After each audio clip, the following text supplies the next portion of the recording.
Vas-y. Oui, bonjour, je me présente. Je me nomme Patrick Kalanda. Je suis le coordonnateur du collectif CRC, collectif de réflexion pour le Congo. Aujourd'hui, on est ici à Montréal. On est samedi le 30 juin. Nous sommes en présence du docteur Loseke, que tout le monde connaisse, mais je vais lui laisser le soin de se présenter et de vous dire un petit bonjour. Bonjour, monsieur Loseke. Bonjour Patrick, je m'appelle Tarsis Loseke, je suis médecin neurologue et acteur politique de l'opposition politique proche de M. Tshisekedi, notre président élu de la République démocratique du Congo. Monsieur Loseke, alors on voudrait parler de plusieurs sujets. Peut-être le temps nous fait défaut, mais on va essayer d'aborder les sujets importants pour essayer d'éclaircir la communauté congolaise à travers le monde, surtout en particulier sur les dossiers concernant l'Imperium, parce que nous savons que Dr Loseke, c'est lui qui gère ces dossiers-là de l'Imperium, alors il va nous apporter des éclaircissements là-dessus. Monsieur Loseke, est-ce que vous pouvez un peu nous expliquer d'abord c'est quoi l'Imperium? Eh bien, l'impérium, c'est simple, c'est un mot latin qui remonte à l'Antiquité romaine, où nous avions le roi de la Rome antique qui avait le pouvoir suprême. Et ce pouvoir suprême, il avait l'habitude de le déléguer à ceux qu'on appelait les magistrats, c'est-à-dire les personnalités qui étaient élues pour occuper les fonctions législatives, exécutives et judiciaires. À l'heure actuelle, on réserve le terme de magistrat à ceux qui sont dans la justice. Mais, puisqu'on a les députés, on a les ministres, on a les sénateurs, donc c'est un terme ancien, antique, qui existe jusqu'à aujourd'hui. À l'heure actuelle, en sciences politiques, ce terme est utilisé pour désigner le pouvoir, c'est-à-dire la plénitude du pouvoir. Celui qui a l'impérium a la plénitude du pouvoir, c'est-à-dire qu'il a sous son contrôle non seulement la justice, mais aussi les finances et les forces de l'ordre. Donc voilà les trois paramètres qui constituent l'impérium, c'est-à-dire avoir le contrôle des finances, avoir le pouvoir sur l'armée et la police, et aussi surtout avoir la justice pour avoir les moyens de sanctionner positivement ou négativement les personnes qui sont administrées dans une république. Mais au préalable, il faut avoir la légitimité. Et c'est le peuple congolais, dans le cas d'espèce, qui donne la légitimité à un président de la République. Dans notre cas, le 28 novembre 2011, M. Etienne Tshisekedi a eu la légitimité populaire, c'est-à-dire le peuple l'a élu démocratiquement, mais malheureusement, il ne peut pas exercer l'impérium, c'est-à-dire qu'il n'a le contrôle ni sur la police, ni sur l'armée, il ne contrôle pas les finances publiques et il n'a pas la justice sous ses ordres. Voilà pourquoi nous disons que le président a besoin d'impérium pour exercer pleinement ses fonctions de chef de l'État. Bon, maintenant, qu'est-ce qu'il faut faire? Je pense que c'est ça la question fondamentale pour qu'il puisse récupérer ou plutôt exercer son impérium. Eh bien, là, nous nous référons à notre constitution. Notre constitution qui dit à l'article 64 que tout Congolais a le devoir de faire échec à un individu, à un groupe d'individus qui exerce le pouvoir en violation, ou plutôt qui prend le pouvoir par la force ou l'exerce en violation des dispositions de la Constitution. Et dans la même Constitution, il est prévu que les forces de l'ordre, les magistrats et tout autre fonctionnaire n'a pas l'obligation de recevoir des ordres contraires à la loi. C'est-à-dire, lorsqu'on vous demande, par exemple, d'aller réprimer une manifestation, tirer sur les manifestants, c'est un ordre manifestement illégal que ces forces ne doivent pas recevoir. Et à l'heure actuelle, nous avons une partie de nos forces de l'ordre, armée, police, qui ne veulent plus de ces ordres-là illégaux qui les contraignent à tuer ou à brimer la population congolaise. Donc nous, les Congolais, nous ne saisissons pas, ou du moins les responsables politiques que nous sommes, nous ne saisissons pas cette fenêtre d'opportunité-là pour chercher à ce que notre président élu par le peuple congolais puisse avoir effectivement son impérium. Et cela, nous devons imaginer des stratégies pour y arriver. Et la meilleure des stratégies, c'est avoir les moyens pour avoir cet impérium, c'est-à-dire avoir les moyens pour équilibrer les rapports de force. Parce que le pouvoir, c'est avant tout un problème des rapports de force entre ceux qui ont volé le pouvoir, qui ont fait le hold-up électoral et qui se maintiennent par le défi et par la force, et nous qui, jusque-là, nous avons toujours prêché la non-violence et nous avons laissé le boulevard à ceux qui utilisent la violence aussi bien physique et institutionnelle pour s'accaparer du pouvoir indéfiniment. Donc les Congolais doivent se réveiller pour que nous puissions mettre de l'ordre dans ce pays qui est en train de nous échapper, surtout lorsqu'on fait allusion à ce qui se passe à l'est de notre pays. C'est inadmissible que le pays soit arrivé à ce stade où nous n'en sommes plus maîtres chez nous. Ce sont les autres qui viennent faire ce qu'ils veulent dans notre pays. Et ça, on doit mettre fin très rapidement. Voilà en résumé, mes chers compatriotes, ce que je peux vous dire. Peut-être qu'avec les questions qui vont suivre, je pourrais donner d'autres explications pour expliquer comment nous voyons qu'il faut procéder dans les concret et le plus rapidement possible. Okay. Merci beaucoup, Dr. Lesege, comme le Dr. Lesege vient de le dire. Là, actuellement, Dr. Lesege, vous expliquer avec les paroles de l'aspect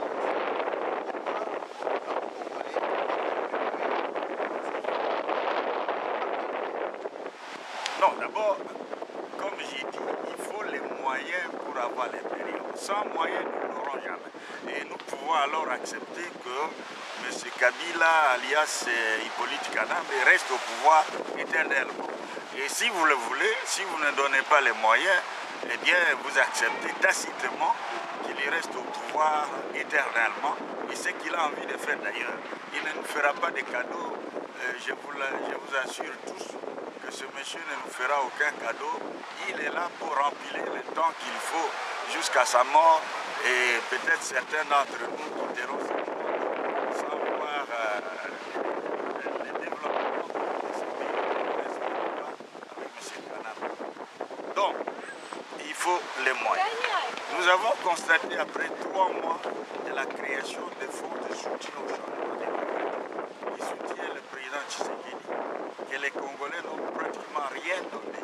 Nous avons récolté en tout et pour tout 23 000 $. Vous imaginez un pays aussi vaste que le Congo, avec dans la diaspora 7 millions de Congolais, et nous n'arrivons même pas à avoir 100 000 $. C'est honteux. Ou bien alors nous sommes pauvres, et alors cette pauvreté est une maladie. Il faut accepter que nous puissions subir les sorts qui est le nôtre actuellement, ou bien alors nous n'aimons pas ce pays. Et moi, je suis de cet avis-là, que les Congolais, malgré leur bavardage, malgré tout ce qu'ils font comme bruit, des manifestations autres, ils n'aiment pas leur pays. Parce que le seul moyen d'aimer ce pays, c'est montrer que nous sommes solidaires de notre président pour enlever du pouvoir celui qui a volé son pouvoir, celui qui a fait les hold-up électoral. Mais nous ne le faisons pas, c'est que nous sommes contraints de conclure avec les maigres recettes que vous nous avez données, qui est tout à fait ridicule. Il y a 500 personnes seulement qui ont pu contribuer, et des contributions minables de l'ordre de 20, en moyenne, de 20 $ à 30 $. C'est honteux pour les Congolais. Et je vous regarde dans les yeux pour vous dire que vous faites la honte de ce pays, mes chers compatriotes.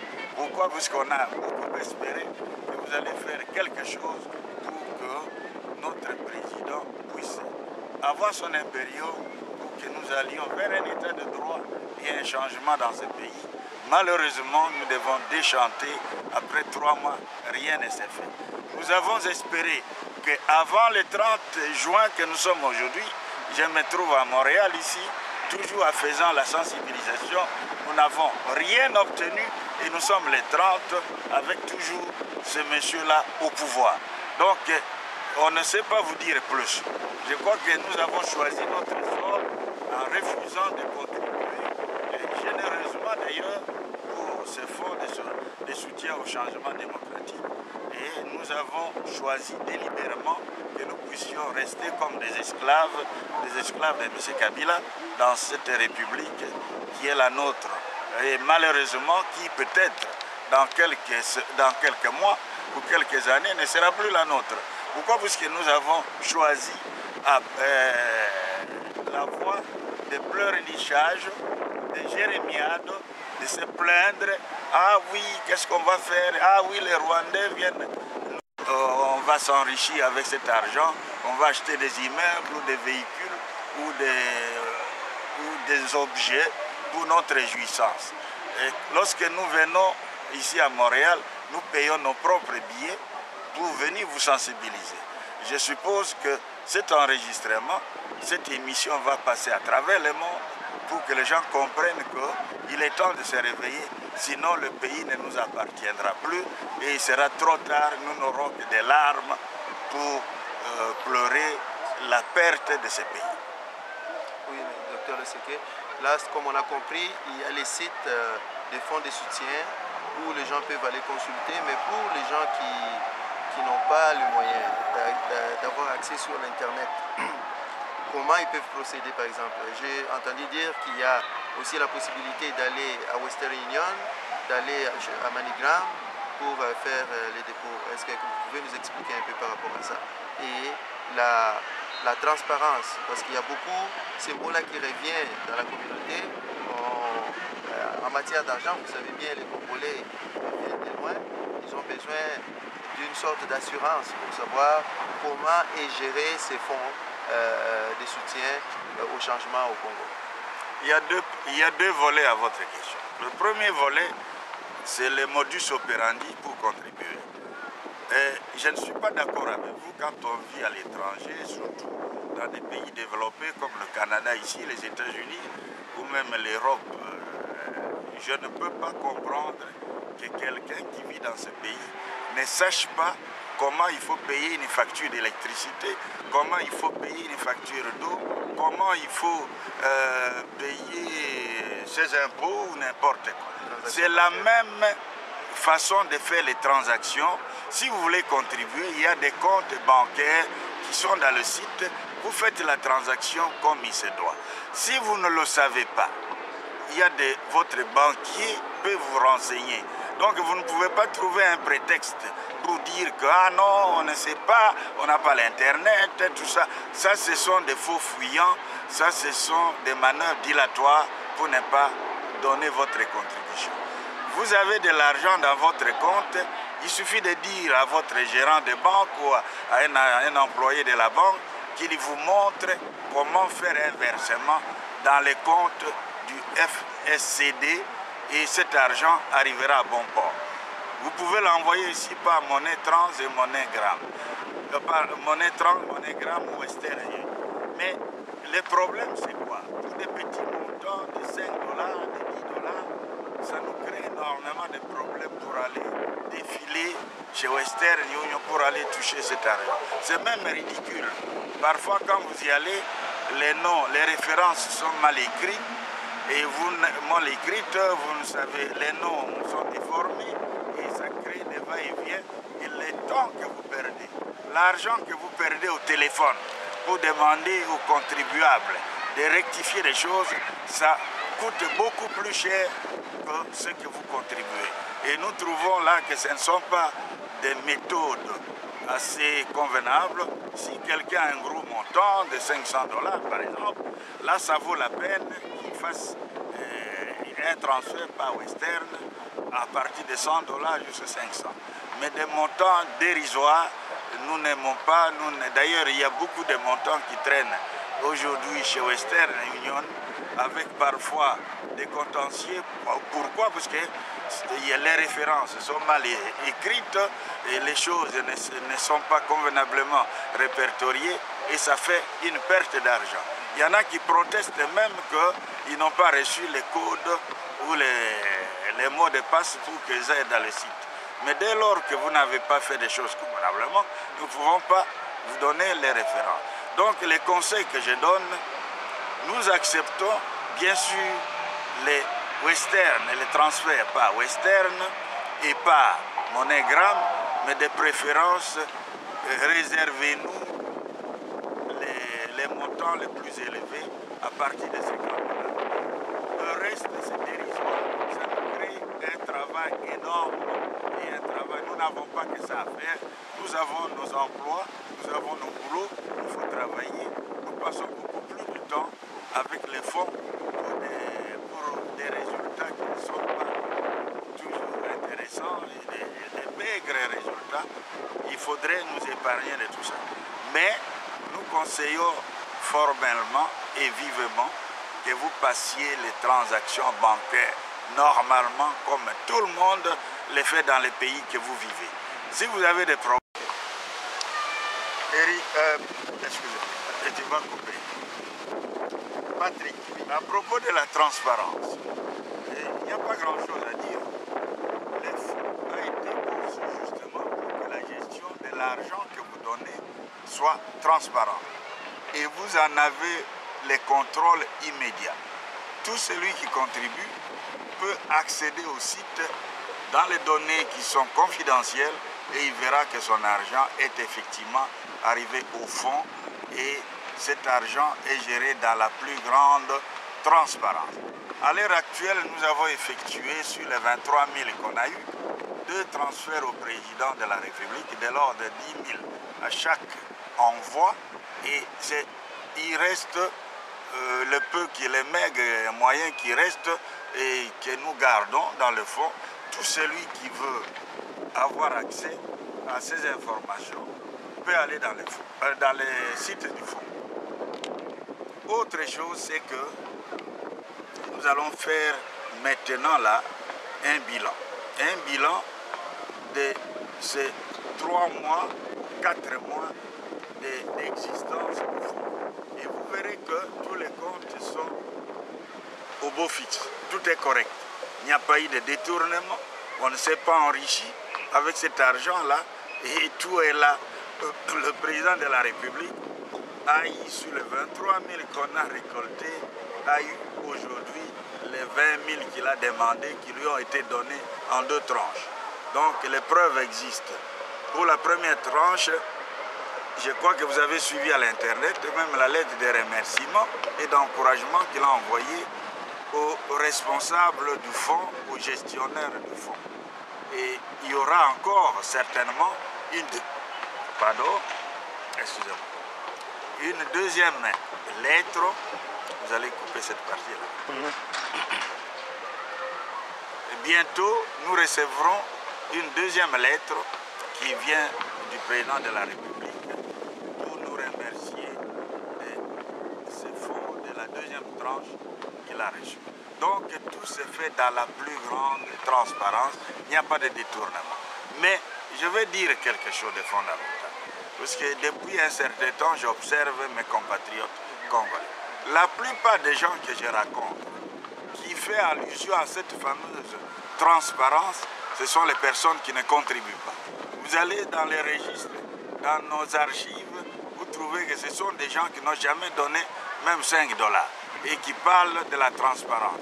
S'ils ont peur de donner l'argent, puisque soi-disant, Tshisekedi ou Loseke va prendre cet argent pour aller manger ou s'amuser, eh bien, vous pouvez garder votre argent. Mais cessez de nous rabâcher les oreilles avec la transparence, puisque le mécanisme fondamental du fonds, tel qu'il a été conçu, c'est pour assurer la transparence et la traçabilité de vos dons. Donc rien n'est caché, tout peut être démontré à tout moment. On peut même vous montrer les extraits bancaires. Mais ceux qui évoquent cet aspect-là, et nous les connaissons, ce sont des gens qui ne contribuent à rien du tout et qui n'ont jamais rien donné. Si quelqu'un évoque la transparence, posez-lui la question, combien il a déjà donné? Entre vous, posez-vous cette question. Si votre voisin, votre ami dit « Ah non, il n'y a pas de transparence », commencez par lui poser la question combien lui il a donné. Vous verrez qu'il n'a rien donné et ce sont ceux-là qui nous posent. Quelle est sa position par rapport à tout ce qui se passe actuellement au Congo?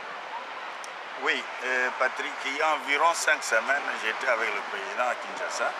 Je suis allé le voir dans le cadre de mes fonctions de mandataire spécial qu'il m'avait désigné pour lui faire rapport d'une série de situations et surtout évoquer avec lui les problèmes de l'heure, notamment la problématique de l'insécurité à l'est de notre pays. Pour ce point précis, je vais vous donner la position claire du président. Pour le président, les tireurs des ficelles de cette situation sont à Kinshasa avec bien sûr leurs appuis au sein de la communauté internationale. Donc, il faut régler les problèmes de l'impérium à Kinshasa pour mettre fin à la situation de l'Est. Et ne nous trompons pas, il ne suffit pas d'envoyer les militaires ou les commandos à l'Est pour régler les problèmes, puisque ceux qui sont à Kinshasa, en commençant par les sommets de la République, c'est eux qui manipulent la situation de l'Est.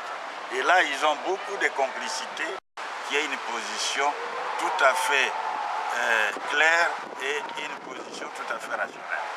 Eh bien, à propos du président, physiquement, il se porte bien.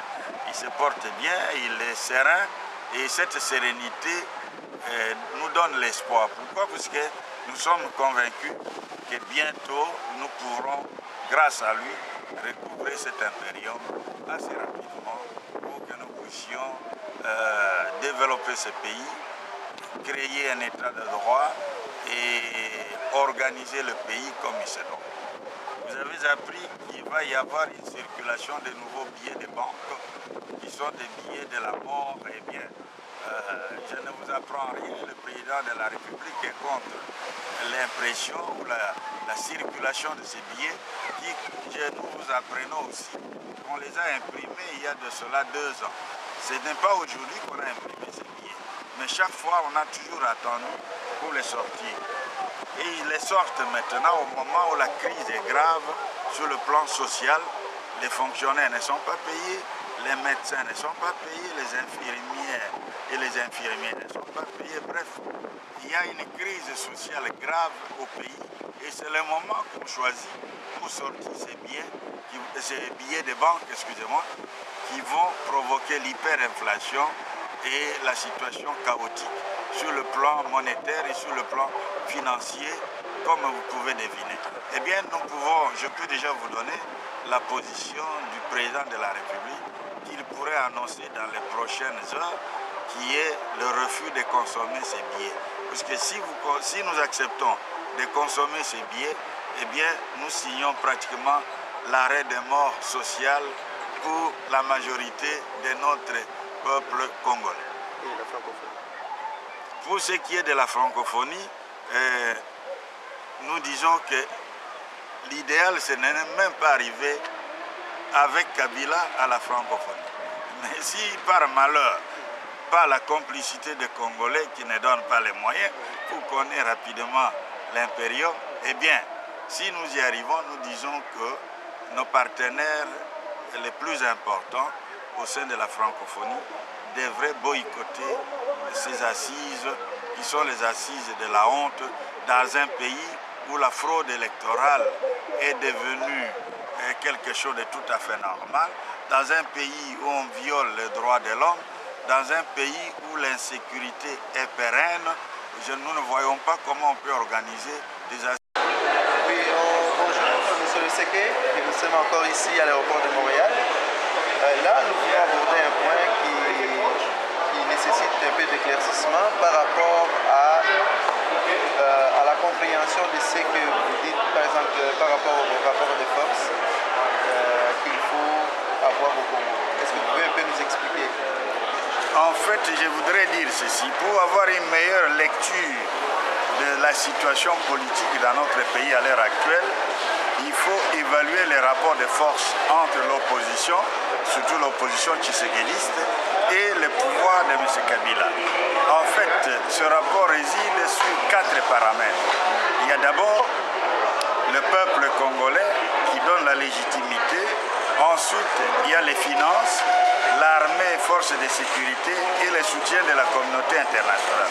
Par rapport à ces 4 paramètres, nous devons nous situer. Nous voyons clairement qu'il nous manque les finances, il nous manque l'allégeance. Le président Tshisekedi n'a pas l'allégeance de la police et de l'armée. Et ensuite, quelque part, la communauté internationale